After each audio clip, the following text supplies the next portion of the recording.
Dragonfly Energy is a technology company that we're working on revolutionizing lithium-ion batteries. So our goal is to cut the cost of manufacturing lithium-ion batteries. In the meantime, we also market a full line of drop-in replacements for lead-acid batteries. We feel like the technology that we're using, lithium iron phosphate, is really a viable replacement for lead-acid already. So once we are able to kind of finalize our technologies, we'll drop the cost of that battery even further than we're selling it for now. We assemble the batteries here in Reno, Nevada, and we offer them for the fairest price in the market. Most commonly used in RVs, boats, and off-grid power systems. But every day when the phone rings at our office, we get more and more, markets and different ways and applications to use the battery that we had never even thought of. So it's really nice to have a growing customer base. Right. Okay. Well, we have a 6,000 square foot facility down in South Reno, and right now we're only running at 20% capacity. We have a fully automated battery production line in there.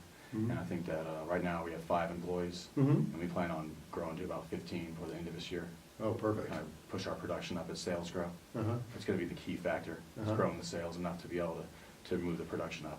We also always look toward the university and also for Truckee Meadows Community College for new employees in contact with their corporate outreach people on a regular basis. And how are you feeling about the quality of the technical skills that you're getting out of the institutions? I think there's a lot of passionate and great young people who go into this university, and I think that they have a lot of skill sets that we can use in our business.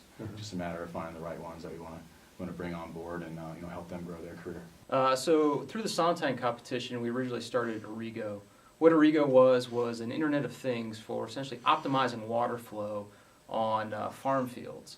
It was using radio, a lot of algorithms, cloud-based computing to try to make sure that the crops were getting just the amount of water they needed in order to save water, get more yields, and actually put the farmers in a better position year in, year out between drought years and wet years, much like we're seeing this year. So we've hired 2 full-time employees. We have 3 part-time employees. Some of them are straight from the school, postgraduate.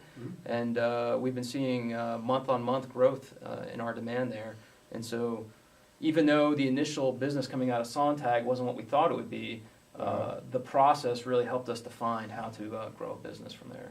So our business, Eskezyme Biochemicals, was a company that was developed between myself and another researcher at the university that developed biochemical components to defeat the bark beetle problems that are really raging against our forests and across the United States and Canada. We won in 2013.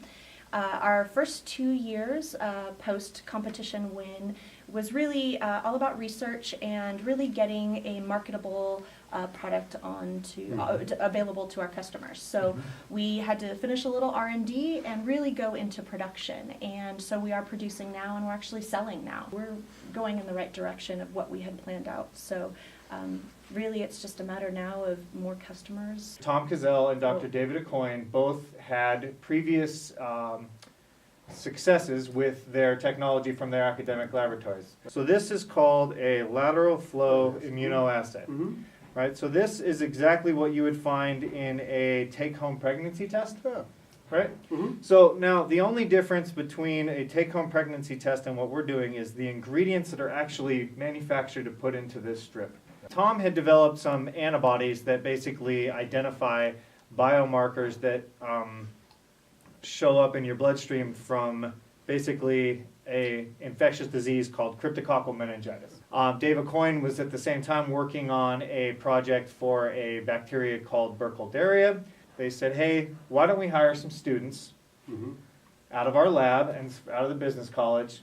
We basically started out with, I think there was myself, a postdoctoral fellow out of the academic laboratory. I jumped into the Sontag and said, I'll do it, and it was a very interesting experience.